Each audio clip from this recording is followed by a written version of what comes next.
we're gonna make Koah official. I'm ready to take the next step and ask her to be my girlfriend.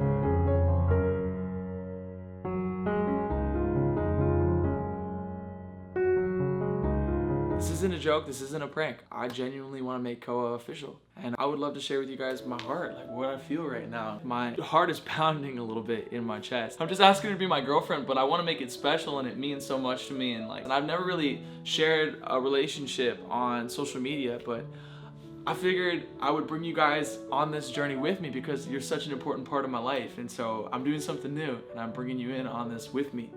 So I hope that's okay. So here's me and K-Cup's story so that we're all on the same page. I met K-Cup a few weeks before quarantine, COVID happened. She came to this church that I led worship at for like 6 years. I think she came 3 or 4 weeks before COVID and everything shut down. So she was only there a little while. But I can remember that first time, like her walking up and like me walking outside and seeing this girl that I had never seen before. And she walked up with a buddy of mine who brought her. And so I was like, this guy did not pull like the prettiest girl I have ever seen. And so I walked over and I was like, yes, they're just friends. I remember it wasn't like the beauty that really won me. There was like so much more to her. Let me explain. I was like scheming behind the scenes because, to be honest with you guys, like she was so pretty, I just didn't think I had a chance. And so I didn't want to ask her out and get completely rejected. So I was like working behind the scenes with my best friend to see if we could like somehow integrate her into our friend group so that like I could get a better feel for it. And I remember I had Colby, my best friend, text her that her and her friend that she brought could come to the house to hang out and maybe hop in the hot tub with like a bunch of us. So it wasn't just like weird, like a double date. It would just be like a big group of us. And like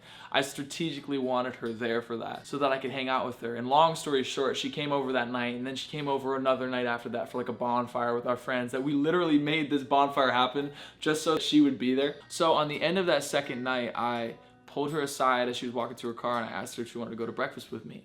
And so she said yes, and I met her at breakfast, and that's kind of where the story gets interesting because that breakfast was awesome and I decided to take her out on the boat and you gotta do it up because I was trying to like really impress her and like really make her feel special. And so I took her back to the boat and we went out on the boat for a while and like we just talked, and to be honest with you, we both agreed that we weren't the ones for each other that day. No question, we both agreed it like 100%. We didn't say it out loud, but like I came back and I told my dad that day, I was like, Dad, that girl is the definition of boring. Like she I can't even believe that I'm telling you guys this, but it's the true story. So like, you guys should know. And that's when I knew like there was nothing there. We just didn't connect on a romantic level. And I don't know, she told me that she felt the same. Like she felt like maybe I was like a player and that I do this with all the girls. And like, that was the first time I had ever really invited a girl back to the house from church like that. And like, I really didn't go on a lot of dates growing up. I was really selective with who I wanted to bring into my story because once you give people your heart, you give them the power to hurt you. And I fall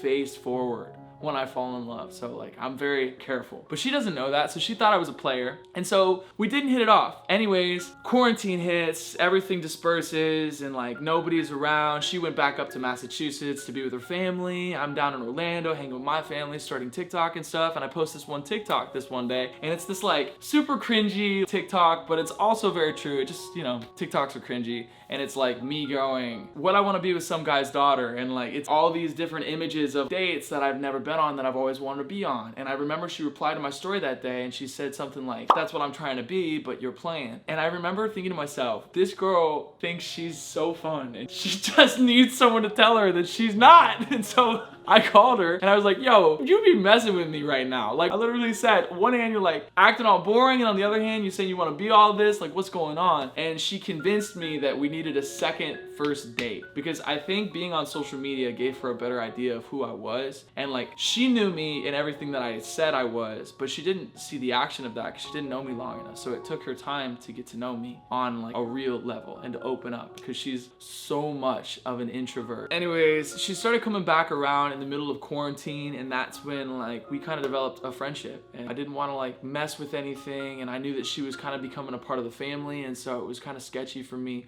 because I didn't want to mess up the family aspect that we had with her by like making it something more and then making it weird and awkward. And so I just kept it easy and wanted to see what God's will would be for it all. I wanted to see if, as time went on, if we would get closer, or if we would grow a little bit apart, or if she would become best friends with like Allie, because you really never know. So I just didn't want to rush it. But as that time went on, I kind of learned all these different qualities that I love about her. I loved how selfless she was. Like, she did not need anything from anybody. In fact, like, some of the things that most people care about so much, she would like leave her nicest clothes at the house so that my little sisters, Ella and Noelle, could wear them to school. And like on a night where she could be hanging out like with anybody, she'd be upstairs with Ella, helping her get dressed for school. Or on a night where like she could be doing anything at all, she would be with us, hanging out as a part of the family. And like, I loved that she loved our family, and I loved that she loved being around me. I also loved that she's not easily pleased by the things of this world. Like, you can't win her heart with money or with fame. I know that now because none of that impressed her. And like, the more I was around her, even while we were doing social media alongside her, she didn't want to just be in the videos because there's clout involved or anything like that. She like genuinely just wanted to be around me as a person. And to be honest with you, it's very hard to find somebody who just wants to be around me as a person. And the fact that I could trust her on that level, that she wasn't like pushy and trying to get into the social media. I mean, like, she hung out with my family for like 7-8 months, and like anytime we'd ask her, she'd be like, I would rather like it just be about you guys, not about what I can get from you guys. And like, the fact that she was so careful and so thoughtful with the way that she handled social media and the way she handled the influence and stuff like that, and how she wanted to just be part of the family first, that like really spoke volumes to me and like made me see something different in her. And I still didn't know what it was, and so I just let it develop. And so I love her selfless heart. She's up helping others until the early hours of the morning. If people need help with content or with videos or with picking out an outfit or with a ride back from the airport, so I'm gonna do it. I see enough there between our story and the way that she is. I'm ready to take the next step and ask her to be my girlfriend. And I've never done that before, especially in front of a camera, so here we go. My promise to you, K-Cup, is that I promise to love you and take care of you and protect you all throughout this journey together. And I promise when things get tough that I'll put your interests above mine, because I think that's the definition of love. And I don't know if you and I are going to be husband and wife one day, but I see enough signs in you that I'm willing to take that next step and pursue it and see if there's something there. It's taken me a while to get here for myself as well, just because I know in my own heart there's been a lot I need to sift through. There's a different phase of my life that I'm walking into now, and I needed to be at a maturity level that I could handle this too. And so that's also been a part of the reason that I've pumped the brakes so much and taken my time with this, because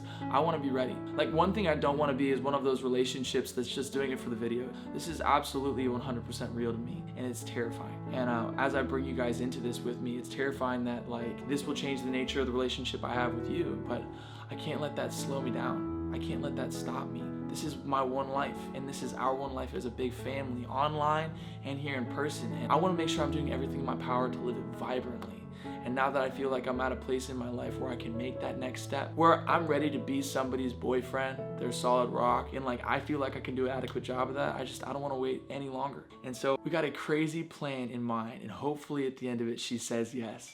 So get ready for it. All right, so Kay and everyone is here. I'm gonna go ask. Wish me luck. Here we go. Hello?